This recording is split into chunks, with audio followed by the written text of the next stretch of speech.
The night did not arrive suddenly. It crept in the way a thought creeps into your mind when you are trying to sleep, slow and uninvited, filling the edges of the world first before settling deep into the center. The sky darkened without ceremony, clouds sealing over the moon until even its outline was lost, and the neighborhood slipped into a silence so complete it felt rehearsed.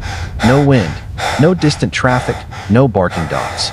Just houses standing shoulder to shoulder like witnesses who had agreed not to speak. Streetlights hummed weakly, their yellow glow spilling onto empty sidewalks where shadows stretched longer than they should have, bending around corners and pooling beneath parked cars like spilled ink. It was the kind of quiet that presses against your ears until you become aware of your own breathing, until every inhale sounds too loud, too noticeable, as if something else might be listening and counting them. Inside one of those houses, a single room remained lit. The light was not bright, just a tired lamp casting a dull circle across the floor, failing to reach the corners where darkness clung stubbornly. The walls felt closer than usual, as though the room had shrunk when no one was looking. The air was stale, unmoving, heavy with the smell of old wood and dust.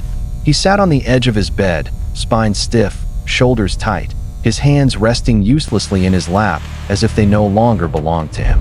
His eyes were locked on the door, not because he had heard something, not because he had seen movement, but because something inside him had decided the door mattered more than anything else in the room. His heartbeat felt wrong, too slow one moment, too fast the next, thudding in his chest with an uneven rhythm that made him aware of every pulse. He swallowed and tasted metal. The house made its usual sounds, the subtle pops and creaks of settling wood, but each noise felt stretched thin, distorted, arriving a second later than it should have, like an echo from a place slightly out of sync with reality. The longer he sat there, the more the silence felt deliberate, as if it were being maintained rather than happening naturally. Then the door handle moved. It did not rattle. It did not shake. It turned slowly, smoothly, with controlled pressure, the chipped metal reflecting a thin line of lamplight as it rotated downward. No footsteps accompanied it. No breath. No shadow passed beneath the door. Just the sound of metal moving against metal, soft and patient. His body reacted before his mind could, muscles locking, breath catching in his throat, every instinct screaming for him to move while fear rooted him in place. The handle stopped, paused for a fraction of a second that felt stretched into minutes, then returned gently to its original position, as if whoever, or whatever, had touched it had only needed confirmation that it could. The hallway beyond the door seemed longer than it ever had before. The light there flickered weakly, illuminating framed photographs along the walls, faces frozen in moments that suddenly felt artificial, staged, like props in a life that no longer existed. The far end of the hallway dissolved into darkness, so deep it looked solid, like a wall rather than an absence of light. The air beyond the doorway felt colder, heavier, as if it carried weight. His phone vibrated in his hand. The sudden light of the screen burned against his eyes, a sharp rectangle cutting through the dim room. Unknown number, no name, no photo, just digits that meant nothing and everything at once. It rang once, twice, then stopped. No voicemail notification followed. No missed call alert. The screen went dark, leaving behind an afterimage that lingered in his vision longer than it should have. He didn't wait to understand. Minutes later, the house stood dark and empty as his car pulled away from the curb. The engine's hum felt too loud in the stillness, headlights carving narrow tunnels through the fog that had begun to roll and low along the ground. The neighborhood vanished behind him almost immediately, swallowed by darkness as if it had never existed. He checked his mirrors repeatedly, expecting to see headlights, a shape, movement, anything, but there was nothing. Just road stretching forward into black. Streetlights thinned, then disappeared entirely. The road narrowed, its surface cracked and uneven, tires thumping softly as they rolled over imperfections worn deep by time and neglect. Trees rose on both sides, tall and densely packed, their branches arching overhead and blotting out what little light the sky offered. The fog thickened, sliding across the road like something alive, retreating just far enough ahead to make sure he kept driving. The gas station appeared suddenly, its single working light buzzing loudly, flickering like it might give up at any moment. It felt less like a place and more like an interruption, an island of weak illumination surrounded by endless dark. Relief washed over him, quickly followed by dread as he noticed the absence of cars, the emptiness of the lot, the way the building seemed too still, too intact, like it was being preserved for a reason. Someone stood beneath the light. The figure was tall, thin, unmoving. The light cast sharp shadows across the face, hiding most of it while making the eyes visible, wide, reflective, unblinking.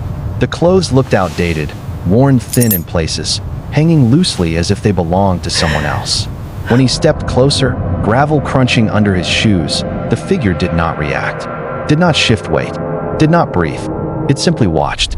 Inside, the gas station smelled of old fuel and dust.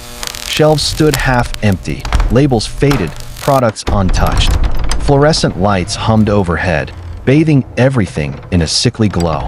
The stranger stood too close, invading space without acknowledgement. When he asked for directions, the stranger smiled slowly, a deliberate movement that felt practiced rather than natural, lips stretching into a shape that did not reach the eyes.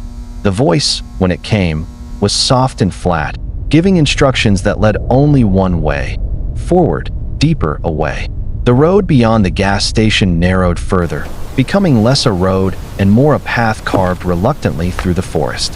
Headlights struggled, illuminating only a short distance before darkness reclaimed everything. Trees pressed in close, their trunks like pillars holding up an unseen ceiling. The fog returned thicker than before, swallowing sound, swallowing distance, making the world feel small and endless at the same time. The clearing appeared without warning. Moonlight filtered weakly through the canopy, barely touching the ground. In the center stood two chairs. Ropes bound the figures seated in them, cutting into wrists and ankles, skin raw and red. Their faces were streaked with dirt and tears, eyes wide with terror that sharpened the moment they saw him. Mouths opened, words spilling out in broken pleas, overlapping, desperate. Speakers hung from the trees, black boxes wired together, cables disappearing upward into the darkness. When the sound began, it was quiet, barely audible at first, whispers layered upon whispers, voices coming from everywhere and nowhere. Names surfaced, memories surfaced, moments he had never shared spoken back to him with intimate precision. The forest seemed to lean in, trees unmoving yet attentive, as if the entire place were designed to listen. Time unraveled. The voices grew louder, feeding on fear, repeating fragments until meaning dissolved into raw emotion. One of the captives screamed until his voice broke, then kept screaming anyway. The other sobbed, body shaking violently, ropes biting deeper into flesh. There was no visible captor, no footsteps, no movement beyond the trembling of the victims and the subtle sway of hanging wires. When dawn came, it came gently, sunlight filtering through leaves as if nothing had happened. Birds began to sing. Dew settled on the ground. The clearing looked almost peaceful. Only one person stumbled out onto the road, barefoot, bleeding, eyes hollow, unfocused.